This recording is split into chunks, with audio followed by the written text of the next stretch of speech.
ನಮಸ್ಕಾರ ಗುರುಗಳೇ, ಎಲ್ಲರೂ ಹೇಗಿದ್ದೀರಾ? ಚೆನ್ನಾಗಿದ್ದೀರಾ? ನಾನು ಚೆನ್ನಾಗಿದ್ದೀನಿ. ಇವತ್ತು ನಾನಿರೋದು ನಾರ್ತ್ ಗೋವಾದಲ್ಲಿ. ಇದು ಬಂದು ಗೋವಾ ಸೀರೀಸ್ನ 2ನೇ ಭಾಗ. ಮೊದಲನೇ ಭಾಗ ಬಂದು ಗೋವಾ ಕೋಟೆಗಳ ಹಿಡನ್ ಕಥೆಗಳು. ಈಗ ಅದರದ್ದೇ ಕಂಟಿನ್ಯೂಷನ್ ವಿಡಿಯೋ ಇದು. ಈಗ ನಾನಿರೋದು ಯುರೋಪಲ್ಲಿ ಅಂತ ಅಂದ್ಕೊಂಡ್ರಾ? ಅಲ್ಲ ಗುರುಗಳೇ, ಇದು ಬಂದು ಗೋವಾಲ್ಲೇ ಇರೋ ಪೋರ್ಚುಗೀಸ್ ಸ್ಟ್ರೀಟ್ ಅನ್ನೋ ಏರಿಯಾಲಿ ನಾನಿದ್ದೀನಿ ಗುರುಗಳೇ. ಇದು ನೋಡಿ, ನೀವು ಜೋಸಫ್ ಬಾರ್ ಅಂತ ನೀವು ಸುಮಾರು ಇನ್ಸ್ಟಾ ರೀಲ್ಸಲ್ಲಿ ನೋಡಿರ್ತೀರಲ್ವಾ. ಇದು ಒಂದು ಒಳ್ಳೆ ಫೇಮಸ್ ವಿಂಟೇಜ್ ಬಾರ್ ಗುರುಗಳೇ. ಏನಪ್ಪ ವಿಂಟೇಜ್ ಬಾರ್ ಅಂತ ಅಂದರೆ, ನಮ್ಮ ಭಾಷೆಯಲ್ಲಿ ಹೇಳಬೇಕು ಅಂದರೆ ಹಳೇ ಕಾಲದ ಎಣ್ಣೆ ಅಂಗಡಿ. ಇಲ್ಲಿ ಅವರೇ ಎಣ್ಣೆನ ಬೇರೆ ಬೇರೆ ಫ್ಲೇವರ್ಸಲ್ಲಿ ತಯಾರು ಮಾಡಿ ಎಣ್ಣೆ ಪ್ರಿಯರಿಗೆ ಕೊಡ್ತಾರೆ ಗುರುಗಳೇ. ಈಗ ನೀವು ನೋಡ್ತಾ ಇರೋದೆಲ್ಲ ಬಣ್ಣ ಬಣ್ಣವಾಗಿರೋ ಮನೆಗಳು, ಅದೇ ಥರ ಬಣ್ಣ ಬಣ್ಣವಾಗಿರೋ ಚಿತ್ರಗಳನ್ನ ಬಿಡಿಸಿದ್ದಾರೆ ನೋಡಿ. ಎಷ್ಟು ಚೆನ್ನಾಗಿತ್ತು ಅಂದರೆ, ನನಗೆ ಅಲ್ಲಿರೋ ಅಷ್ಟೊತ್ತು ನಾನು ಇಂಡಿಯಾಲಿದ್ದೀನಿ ಅನ್ನಿಸ್ತಾ ಇರಲಿಲ್ಲ, ಎಲ್ಲೋ ಯುರೋಪಲ್ಲೇ ಇದ್ದೀನೇನೋ ಅನ್ನಿಸ್ತಾ ಇತ್ತು. ಅಷ್ಟು ಚೆನ್ನಾಗಿತ್ತು ಗುರುಗಳೇ ಅಲ್ಲಿ. ಮತ್ತು ಕ್ಲೀನ್ ಮೇಂಟೆನೆನ್ಸ್ ಸೂಪರಾಗಿದೆ ಗುರುಗಳೇ. ಅದೇ ಥರ ನೀವು ಇಲ್ಲಿ ಫೋಟೋಗ್ರಫಿ ವಿಡಿಯೋ ಎಲ್ಲ ಮಾಡ್ಬೋದು. ಆದರೆ ಎಚ್ಚರವಿರಲಿ, ಎಲ್ಲ ಕಡೆ ನೀವು ಹೋಗಿ ವಿಡಿಯೋ ಫೋಟೋ ಮಾಡಬೇಡಿ. ಅಲ್ಲಿ ಬೋರ್ಡ್ ಹಾಕಿರ್ತಾರೆ, ಯಾಕಂದರೆ ನಾವು ಹೋಗಿ ಅವ್ರ ಪರ್ಸ್ನಲ್ ಪ್ರಾಪರ್ಟಿನ ನಾವು ಡಿಸ್ಟರ್ಬ್ ಮಾಡೋಕ್ಕಾಗಲ್ವಲ್ಲ, ಹಾಗಾಗಿ. ಗುರುಗಳೇ, ನಾನು ಗೋವಾಲಿರೋ ರೂಮ್ ತೋರಿಸ್ತೀನಿ ಹೇಗಿದೆ. ಇದು ಬಂದು lotus pond blue Heaven water cottage ಅಂತ. ನಾನು ನಿಮಗೆ ಫಸ್ಟ್ ರೂಮ್ ತೋರಿಸ್ತೀನಿ, ಬನ್ನಿ. ಇದು ಬಂದು 2nd ಫ್ಲೋರಲ್ಲಿದೆ. ನಿಮಗೆ ಅಲ್ಲಿ ಕಾಣ್ತಿದೆ ನೋಡಿ, ಆ ಒಂದು ಮಡ್ ರೋಡು, ಅಲ್ಲೊಂದು ಬೋರ್ಡ್ ಇದೆ. ಆ ಮಡ್ ರೋಡ್ ದಾಟಿದ್ರೇ ನಿಮಗೆ ಸಿಗೋದೆ ಬೀಚ್. ಅಂದರೆ ಒಂದು 100 ಮೀಟರ್ ಅಷ್ಟಿರ್ಬೋದು, ಅಷ್ಟೇ ದೂರದಲ್ಲೇ ಬೀಚ್ ಇರೋದು. ಜಸ್ಟ್ ನಿಮ್ಗೆ ಆ ವಾಯ್ಸ್ ಸಹ ಕೇಳಿಸುತ್ತೆ, ಆ ಅಲೆಗಳದ್ದು ವೇವ್ಸ್ದು ವಾಯ್ಸ್ ಸಹ ಕೇಳ್ತಾ ಇದೆ. ಅಷ್ಟು ಚೆನ್ನಾಗಿದೆ. And this is room, double cot AC room. This is bathroom, restroom, bathroom ಏನಂತ ತಿಳ್ಬೋದು. How are you? Yeah, your good name please? My name is Roshan. Okay, ನಾನು ಹೇಳಿದ್ನಲ್ಲ ಗುರುಗಳೇ, ನಾನು ಉಳ್ಕೊಂಡಿದ್ದಿಲ್ಲೇನೆ. ನಾನು ಇವಾಗ ಇಲ್ಲಿ 3 ಡೇಸಿಂದ ಉಳ್ಕೊಂಡಿದ್ದೀನಿ. ಅಮೆನಿಟೀಸ್ ಎಲ್ಲ ತುಂಬ ಚೆನ್ನಾಗಿದೆ. ಈಗ ಅವ್ರ ಹತ್ರನೇ ಮಾತಾಡೋಣ, ಬನ್ನಿ. आप हिंदी में बोल सकते हैं? कन्नड़ा तो नहीं बोल रहे, आप हिंदी में बोलिए. पर डे का कितना होता है? पर डे हम लोग 3,500 पर कॉटेज चार्ज करेंगे. We have 10 cottages total. 4 we have deluxe cottage, and the 6 we have the superior cottage. Okay, आपका जो ब्रांच यही है और दूसरे जगह में भी है? No, we have only this branch. और ना ये नॉर्थ गोवा है ना? या okay. South we have one more branch. South में भी है ना? BR cottages. Okay okay. इसका स्टार्टिंग प्राइस क्या है भैया? Starting we start at 3,500 per cottage. Okay. BR. और up and Plus down we रहेगा ना? breakfast also, that is extra chargeable for breakfast, we charge extra. और अप एंड डाउन रहेगा कभी कभी, सीजन में अन सीजन में ऐसा रहेगा. ये मतलब बुकिंग करने से उनको कुछ डिस्काउंट मिलेगा? Definitely. Yeah, sure. Okay. And I'm so happy in your cottage. Everything is very good, especially bathroom. It's very clean and tidy. Thank you for the So, compliment. especially देखिए, जब भी peoples आता है ना, उन लोगों को यही रहता है कि बाथरूम एकदम क्लीन रहना है. लेकिन इनकी कॉटेज में I assure that it's very cleanness and tidy. It's very good. I stayed in 2nd floor and it's very nice. Thank you. And thank you so much, sir. Thank you for the okay sir. Guru, Maggi preparation ನೋಡಿ. ಈ ಥರ ಒಂದು kettle ಇದ್ದರೆ ಸಾಕು, Maggi, even rice ಮತ್ತು coffee ಎಲ್ಲ ಮಾಡ್ಬೋದು. Coffee tea ಎಲ್ಲ ಮಾಡ್ಬೋದು. ಏನಪ್ಪ ಟ್ರಾವೆಲಿಂಗ್ ಅಂದ್ಬಿಟ್ಟು ಅಡುಗೆ ತೋರಿಸ್ತಾ ಇದ್ದಲ್ಲ ಅನ್ಕೋಬೇಡಿ. ಅದರಲ್ಲಿ ಇದು ಒಂದು ಭಾಗ. ಸಪೋಸ್ ಇವಾಗ ನೀವು ಬೇರೆ ಕಡೆ ಹೋಗಿರ್ತೀರಾ, ಅಲ್ಲಿ ಊಟ ಎಲ್ಲೆಲ್ಲ ಯಾಕೆ ಈಗ ಇಲ್ಲೇ ತೊಗೊಳ್ಳಿ. ಗೋವಾಲಿ ನಿಮಗೆ ಊಟ ಇಲ್ಲಿ ಕಾಸ್ಟ್ಲಿನೇ ಸ್ವಲ್ಪ. ನಾನು ಮಾಡ್ತೀನಿ ಅಂದರೆ, ಈಗ ಇದರಲ್ಲಿ 2 ಸಲ, ಇವಾಗ ಒಂದು ಸಲ ಬೆಳಗ್ಗೆ ಒಂದು ಸಲ ಕಾಫಿ ಕುಡಿದು ಮಿಕ್ಕಿದ ಹಾಲಿಗೆ ಇವಾಗ ಮೊಸರು ತೊಗೊಂಡು ಬಂದಿದ್ದೀನಿ. ಮೊಸರು ತಂದಿರೋದ್ರಿಂದ ಮಿಕ್ಕಿದ ಹಾಲಿಗೆ ಹೆಪ್ಪಾಕ್ಬಿಟ್ರೆ ಮೊಸರಾಗುತ್ತೆ.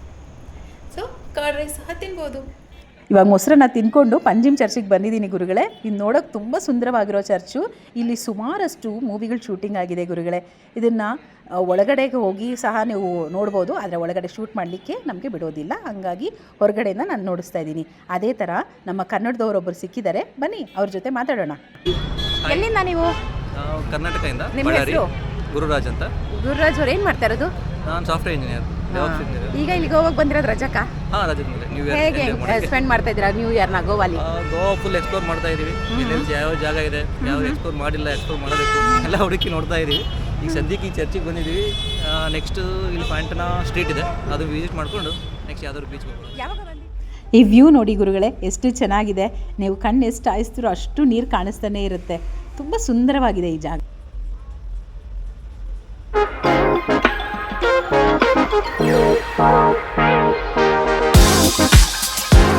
ಬನ್ನಿ ಗುರುಗಳೇ, ಇವಾಗ ನಾವು ಬೀಚ್ ಹತ್ರ ಹೋಗೋಣ ಆಟಾಡೋದಕ್ಕೆ. ಅದಕ್ಕೆ ಮುಂಚೆ ಹೋಗೋ ದಾರಿಲಿ ಇದು ಕಾಣಿಸ್ತು ಪ್ರಾಪರ್ಟಿ, ತುಂಬ ಚೆನ್ನಾಗಿತ್ತು, ಹಾಗಾಗಿ ತೋರಿಸ್ತಾ ಇದ್ದೀನಿ. ಸುತ್ತೂರ ಹಸಿರು, ಮಧ್ಯದಲ್ಲಿ ಮನೆಗಳ ಥರ ಇರೋ ಒಂದು ಕಾಟೇಜ್, ಸೂಪರಾಗಿದೆ ಅಲ್ವಾ? ಬನ್ನಿ ಬನ್ನಿ ಇವಾಗ ಹೋಗಿ ಬೀಚಲ್ಲಿ ಆಟಾಡೋಣ. ಗುರುಗಳೇ, ಇವಾಗ ನಾನು ಬಂದಿರೋದು ಮೊರ್ಜಿಮ್ ಬೀಚು. ಇಲ್ಲಿ ಒಂದು ಸ್ಪೆಷಾಲಿಟಿ ಇದೆ. ಏನು ಮೇಡಮ್, ಗೋವಾ ಅಂದ್ರೇ ಬೀಚಲ್ಲಿ ಇನ್ನೆಲ್ಲ ಬೀಚಲ್ಲೂ ಒಂದೇ ಅಲ್ವಾ ಅಂತೀರಾ? ಇಲ್ಲ, ಇಲ್ಲಿ ಪ್ರತಿಯೊಂದು ಬೀಚಿಗೂ ಅದರದ್ದೇ ಆಗಿರೋ ಸ್ಪೆಷಾಲಿಟಿ ಇದೆ. ಅದರಲ್ಲಿ ಈ ಬೀಚಿಗೆ ಬಂದು ಸನ್ಸೆಟ್ಟು ತುಂಬ ಚೆನ್ನಾಗಿರುತ್ತೆ ಗುರುಗಳೇ. ನೀವು ಇಲ್ಲಿಗೆ ಬಂದಾಗ ಒಂದು 4:30-5 ಗಂಟೆಗೆ ಈ ಬೀಚ್ ಹತ್ರ ಬಂದುಬಿಡಿ. ಈ ಬಂಡೆಗಳ ಮೇಲೆ ಕೂತ್ಕೊಂಡು ಆ ಅಲೆಗಳ ಸದ್ದು ಕೇಳ್ತಾ ಆ ಸೂರ್ಯ ಮುಳುಗೋದನ್ನು ನೋಡ್ತಾ ಇದ್ದರೆ ಬಾ ಎಷ್ಟು ಚೆನ್ನಾಗಿರುತ್ತೆ ಅಂತೀರಾ? ಅದನ್ನೆಲ್ಲ ಫೀಲ್ ಆಗಬೇಕು ಅಂದರೆ ಗೋವಾಗೆ ಬರಬೇಕು. ಈ ಬೀಚಲ್ಲಿ ಒಬ್ಬ ರಷ್ಯನ್ ಫ್ರೆಂಡ್ ಆದರು, ಅವ್ರು ಏನೋ ಕಲಾಕೃತಿಗಳನ್ನ ಮಾಡ್ತಾಯಿದ್ದಾರೆ. ಏನು ಮಾಡ್ತಾಯಿದ್ದಾರೆ ಅಂತ ಬನ್ನಿ ನೋಡೋಣ. Your good name? Vaida. Okay, she is from everywhere. Harsha is from one country, she is from everywhere. I'm from everywhere, and soon I'll be living in India because my husband is from India. ನಮ್ಮ ದೇಶ ರೀ, ನಾವು ಕೊಟ್ಟಿರೋ ದೇಶ ಇದು. ನೋಡಿ ಗುರುಗಳೇ, I'll make a abundance. ಒಬ್ಬ ಮನುಷ್ಯನ್ ಮಾಡ್ತಾ ಇದ್ದಾಳಂತೆ. ಇನ್ನು ಕ್ಲಿಯರ್ ಆಗಿ ಹೇಳ್ಬೇಕು ಅಂದರೆ ಅವ್ರ ಗಂಡನ್ನೇ ಮಾಡ್ತಾ ಇದ್ದಾಳಂತೆ. ಅವ್ರ ಗಂಡನ ಕಾಲದು ಇದು, ಅವ್ರ ಗಂಡನ ಚೆಸ್ಟು, ಇದು ಅವ್ರ ಗಂಡನ ತಲೆ, ಇನ್ನು ಕೈ ಮತ್ತೆ ಹೊಟ್ಟೆ ಎಲ್ಲ ಬರ್ತಾ ಇದೆ. ಇನ್ನು ಫೇಸ್ ನೋಸ್ ಬಂದಿಲ್ಲ. It's gonna come. And what content are you recording usually? Travel? Travel and devotional couples. Oh, very nice. ಈಗ ಅವ್ರ ಗಂಡ ಕೈಗಳನ್ನ ಕಿತ್ಕೊಂಡು ಬಂದಿದ್ದಾರೆ. ಅದು ಕೈಗಳು. This will be one. from this? This will be one hand. Just leave the hands. ಅದೊಂದು ಕೈ, ಇದು This? ಮೂಗು, ಇದು ಮೂಗು. Another hand. 2 ಕೈ ಬಂತಾ? This is the buttons. ಇದು ಬಟನ್ಸ್ ಅಂತ. Actually, ಇದು ಅವ್ರ ಗಂಡನ ಕನ್ನಡಕ. ಕರೆಕ್ಟ್. ಇಲ್ಲಿ ನೋಡಿ, ಈಗ ಗಂಡನದು ಮೂಗು ನೋಡಿ ಎಷ್ಟು ಇದೆ. Vishal, that's you. ವಿಶಾಲ್, ಆ ಗಂಡನ ಹೆಸರು ವಿಶಾಲ್ ಅಂತ. ಈ ಕಣ್ಣಲ್ಲಿ ಇನ್ನೀ ಏನೇನು ನೋಡ್ಬೇಕೋ ಕಾಣೆ. ಇದು ಪರ್ಫೆಕ್ಟ್. ಜಸ್ಟ್ ಲೈಕ್ ನಾನು ಅವಾಗಲೇ ಹೇಳಿದ್ನಲ್ಲ ಗುರುಗಳೇ, ಈ ಬೀಚ್ ಸನ್ಸೆಟ್ಗೆ ಫೇಮಸ್ ಅಂತ. ನೋಡಿ, ಸನ್ಸೆಟ್ ಆಗ್ತಾ ಇದೆ, ಎಷ್ಟು ಚೆನ್ನಾಗಿದೆ ನೋಡೋದಕ್ಕೆ.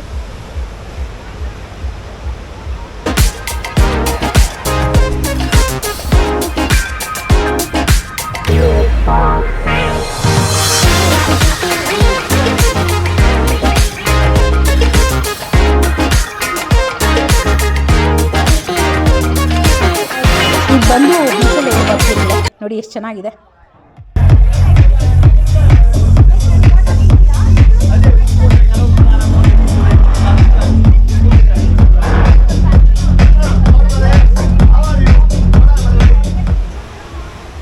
ಗುರುಗಳೇ, ಈಗ ನಾನು ಶಾಪಿಂಗ್ ಮಾಡೋಕ್ಕೆ ಬಂದಿದ್ದೀನಿ. ಗುರುಗಳೇ, ಈ ಶಾಪಲ್ಲಿ ಎಲ್ಲ ವಸ್ತುಗಳು ತುಂಬ ಚೆನ್ನಾಗಿತ್ತು, ಎಸ್ಪೆಷಲಿ ಇಯರಿಂಗ್ಸ್. ಯಾಕೆಂದರೆ ಇದೆಲ್ಲ ಆ್ಯಂಟಿಕ್ ಪೀಸಸ್ ಗುರುಗಳೇ. ಅದೇ ಥರ ಈ ಶಾಪಲ್ಲಿ ಇನ್ನೊಂದು ಫೇವ್ರೇಟ್ ಏನು ಅಂದರೆ ಡ್ರೀಮ್ ಕ್ಯಾಚರ್ಸ್. ಇದು ಬಂದು ಡ್ರೀಮ್ ಕ್ಯಾಚರ್ ಅಂದರೆ ಏನು ಅಂದರೆ ಚೈನೀಸ್ನ ಒಂದು ಲಕ್ಕಿ ಸಿಂಬಲ್ ಅಂತ ಸಹ ಕರೀತಾರೆ. ಇದ್ರ ರೇಟ್ ಎಷ್ಟು ಗೊತ್ತಾ ಗುರುಗಳೇ? 100 ರೂಪಾಯಿಂದ 5,000 ರೂಪಾಯಿವರೆಗೂ ಇದೆ. ಅದೇ ಥರ ಇಲ್ಲಿನ ಬ್ಯಾಗ್ಸ್ ನೋಡಿ ಗುರುಗಳೇ, ಅದೆಲ್ಲ ಹ್ಯಾಂಡ್ಮೇಡು, ಅಂದರೆ ಮಿಷನ್ ಮೇಡಲ್ಲ, ಹ್ಯಾಂಡ್ಮೇಡು. ತುಂಬ ಚೆನ್ನಾಗಿತ್ತು ಗುರುಗಳೇ ನೋಡೋದಕ್ಕೆ ಒಂದೊಂದು ವಸ್ತುನು.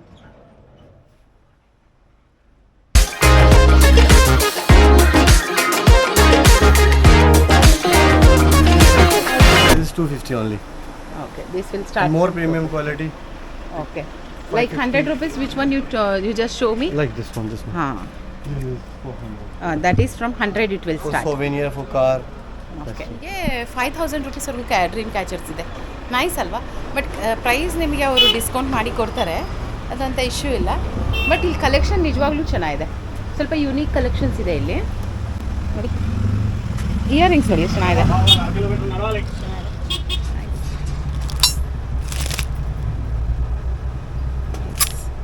ಯಾರಿಗಾದರೂ ಆ್ಯಂಟಿಕ್ ಕಲೆಕ್ಷನ್ಸ್ ಮಾಡೋರಿಗೆಲ್ಲ ಈ shop it's a best shop ಅಂತ ಹೇಳ್ಬೋದು. ಮೊನ್ನೆ ನಾನು KR ಮಾರ್ಕೆಟ್ದು ಬ್ಲಾಗ್ ಮಾಡಿದ್ನಲ್ವ, ಅದಕ್ಕೆ ಈ ಥರ ಬುಟ್ಟಿ ತೊಗೊಂಡು ಹೋದರೆ ಚೆನ್ನಾಗಿರುತ್ತೆ. ಫುಲ್ಲು ತರಕಾರಿ ತುಂಬ್ಕೊಂಡು ಬರ್ಬೋದು ಅಲ್ವಾ? ಇದು ಆ್ಯಕ್ಚುಲಿ ಚೆನ್ನಾಗಿರೋದು. ಟ್ರಾವೆಲ್ ಮಾಡಿ ಸಾಕಾಗಿದೆ. ಸೊ ಇನ್ನೊಂದು ಕಡೆ ನಾನು ಶುಗರ್ ಕೇನ್ ಜ್ಯೂಸ್ ಕುಡಿಯೋಕ್ಕೆ ಬಂದಿದ್ದೀನಿ. ಬನ್ನಿ ನೋಡಿ ಗುರು, ಈ ಥರ ಮಾಡೋದಿಲ್ಲ ನೋಡಿ. ಅಲ್ಲಿ ಕಬ್ಬಿನ ಹಾಕಿದ್ರೆ ಒಳಗಡೆಗೆ ಅದು ಒಳಗಡೆ ಹೋಗುತ್ತೆ, ಗ್ರೈಂಡ್ ಆಗಿ ನಿಮಗೆ ಜ್ಯೂಸ್ ಬರುತ್ತೆ. ಕಬ್ಬೆ ಬೇರೆ ಏನಲ್ಲ, ಬಟ್ ಟೆಕ್ನಿಕಲಿ ಇಟ್ಸ್ ಚೇಂಜ್ ಅಷ್ಟೇ. ನಮ್ಮ ಮಂಡ್ಯ ಕಬ್ಬೇನೋ ಅಂದರೆ ಗೊತ್ತಿಲ್ಲ ನನಗೆ, ಬಟ್ ನಮಗೆಲ್ಲ ತಿರುಗಿಸೋ ಮಿಷನ್ ಇರುತ್ತೆ, ಇಲ್ಲಿ ಆ ಥರ ಇರಲ್ಲ.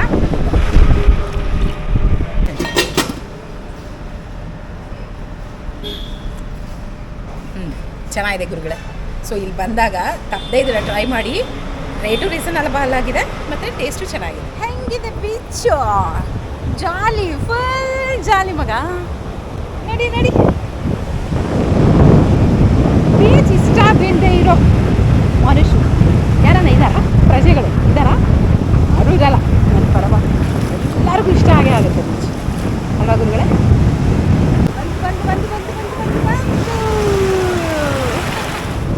ಗುರುಗಳೇ, ಗೋವಾ ಬೀಚಲ್ಲಿ ಎಲ್ಲಿ ನೋಡಿದ್ರೂ ನಿಮಗೆ ಕಾಣಕ್ಕೆ ಸಿಗೋದು ಏನು ಹೇಳ್ತಾ ಹೇಳಿ, ಮರಳ ಅಂತ ಅಲ್ಲ, ಏನಿಲ್ಲ,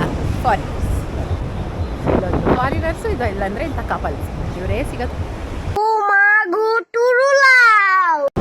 ಲವರ್ಸ್ ಜೊತೆ ಬರೋದು, ಫ್ರೆಂಡ್ಸ್ ಜೊತೆ ಬರೋದು ಅಥವಾ ಫ್ಯಾಮಿಲಿ ಜೊತೆ ಬರೋದು ಕಾಮನ್.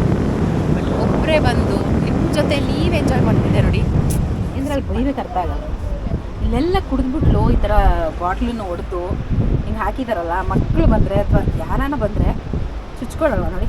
ಏನು ಜನನು ಇನ್ನು ನೀಟಾಗಿ ಇಟ್ಕೊಂಡ್ರೆ ಗುರುಗಳೇ, ನಮ್ಮಲ್ಲಿರೋ ಒಂದು ಏನು ಹೇಳ್ತಾರೆ ಪ್ರಕೃತಿನ ಇನ್ನೂ ಕಾಪಾಡಿಬಿಟ್ರೆ ಇನ್ನೂ ಸೂಪರಾಗಿರುತ್ತೆ ನಮ್ಮ ಇಂಡಿಯಾ.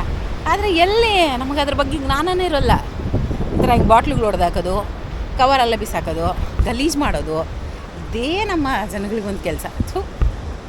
ಮತ್ತೆ ಎಲ್ಲ ಓದಿರೋರೆ ನೋಡಿ. ಅಲ್ಲಿ ಅವ್ರು ಜಗಳ ಮಾಡ್ತಾ ಇದ್ದಾರೆ, ಯಾಕೆಂದರೆ ಅಲ್ಲಿ ಹೋಗಬೇಡಿ, ಇದು ಶೂಟ್ ಸ್ಪಾಟ್ ಅಲ್ಲ ಅಥವಾ ಸೆಲ್ಫಿ ತೊಗೊಳ್ಳೋ ಪ್ಲೇಸ್ ಅಲ್ಲ ಅಂತ ಹೇಳಿದ್ಮೇಲೂ ಹೋದರೆ ಇಲ್ಲಿ ರೆಸ್ಕ್ಯೂ ಮಾಡೋಕ್ಕೆ ಅಂತ ಇರ್ತಾರಲ್ಲ, ಅವ್ರು ಬಂದು ಇಲ್ಲಿ ಇರಬೇಡಿ, ಆ ಕಡೆ ಹೋಗ್ಬಿಟ್ಟು ಸ್ವಲ್ಪ ದಡದಲ್ಲಿ ಬಂದು ತೀರಿ, ಇಲ್ಲಿ ಆಡಬೇಡಿ ಅಂತಲೇ ಅವರು ನಮಗೆ ಇನ್ಸ್ಟ್ರಕ್ಷನ್ ಕೊಡ್ತಾ ಇರ್ತಾರೆ. ಸೊ ಅದನ್ನು ನಾವು ತಿಳ್ಕೊಂಡ್ರೆ ನಮಗೆ ಒಳ್ಳೆಯದು ಅಲ್ವಾ? ಏನೋ ಹೆಚ್ಚು ಕಮ್ಮಿ ಆದಮೇಲೆ ಆಮೇಲೆ ಪ್ರಾಬ್ಲಮಲ್ಲಿ ಬೀಳೋದಕ್ಕಿಂತ ಸೊ ಮುಂಚೆನೇ ಅದರದ್ದು ಅವೇರ್ನೆಸ್ ನಮಗಿದ್ರೆ ತುಂಬ ಒಳ್ಳೆಯದು ಅನ್ನೋದು ನನ್ನ ಅಭಿಪ್ರಾಯ. ನಿಜವಾಗ್ಲೂ ಪ್ರಕೃತಿ ಸಮುದ್ರ ನೋಡೋಕ್ಕೆ ಚೆನ್ನಾಗಿರುತ್ತೆ, ಬಟ್ ಅದನ್ನು ನಾವು ಯಾವ ಥರ ಇಟ್ಕೊಳ್ತೀವಿ, ಅದೇ ಜೊತೆಗೆ ಅದು ಎಲ್ಲೆಲ್ಲಿ ಅವರು ಡೇಂಜರ್ ಸ್ಪಾಟ್ ಅಂತ ಅವ್ರಿಗೆ ಗೊತ್ತಿರುತ್ತೆ, ಅಲ್ಲೆಲ್ಲಿ ಹೋಗಬೇಡಿ ಅಂತ ಹೇಳಿದಾಗ ಅಲ್ಲೆಲ್ಲಿ ಹೋಗದೇ ಇರೋದೇ ಒಳ್ಳೆಯದು ಅನ್ನೋದು ನನ್ನ ಒಂದು ಅಭಿಪ್ರಾಯ. ಸೊ ನೆಕ್ಸ್ಟ್ ಟೈಮ್ ನೀವು ಈ ಥರ ಬೀಚಸ್ಗೆ ಹೋದಾಗ ಸೊ ಬಿ ಅವೇರ್. ಈಗ ನಾನು ಕೆಸಿನಿಯೋ ಪಾರ್ಟಿಗೆ ಹೋಗ್ತಾಯಿದ್ದೀನಿ, ಬನ್ನಿ ಹೆಂಗಿರುತ್ತೆ ಅಂತ ತೋರಿಸ್ತೀನಿ ಒಳಗಡೆ. ಬಟ್ ನಾವು ಡ್ಯಾನ್ಸ್ ಮಾಡೋ ಹತ್ರ ಶೂಟ್ ಮಾಡೋಕ್ಕಾಗಲ್ಲ. ನಾನು ಅಪ್ ಟು ಎಲ್ಲಿವರೆಗೂ ಅವರು ಶೂಟ್ ಮಾಡಲಿಕ್ಕೆ ನಮ್ಮನ್ನು ಅವಾಯ್ಡ್ ಬಿಡ್ತಾರೆ ಅಲ್ಲಿವರೆಗೂ ನಾನು ನಿಮಗೆ ಶೂಟ್ ಮಾಡಿ ತೋರಿಸ್ತೀನಿ. ಇದ್ರದ್ದು ರೇಟ್ ಬಂದು ಟಿಕೆಟ್ ಬಂದು 2000 ರುಪೀಸು ವಿತ್ ಎಲ್ಲ ಬಫೆ ಎಲ್ಲ ಸೇರಿ ಹೀಗಿರುತ್ತೆ. ಬಟ್ ಡ್ರಿಂಕ್ಸ್ ಎಲ್ಲ ಅದೇ extra, only for the dance and the food.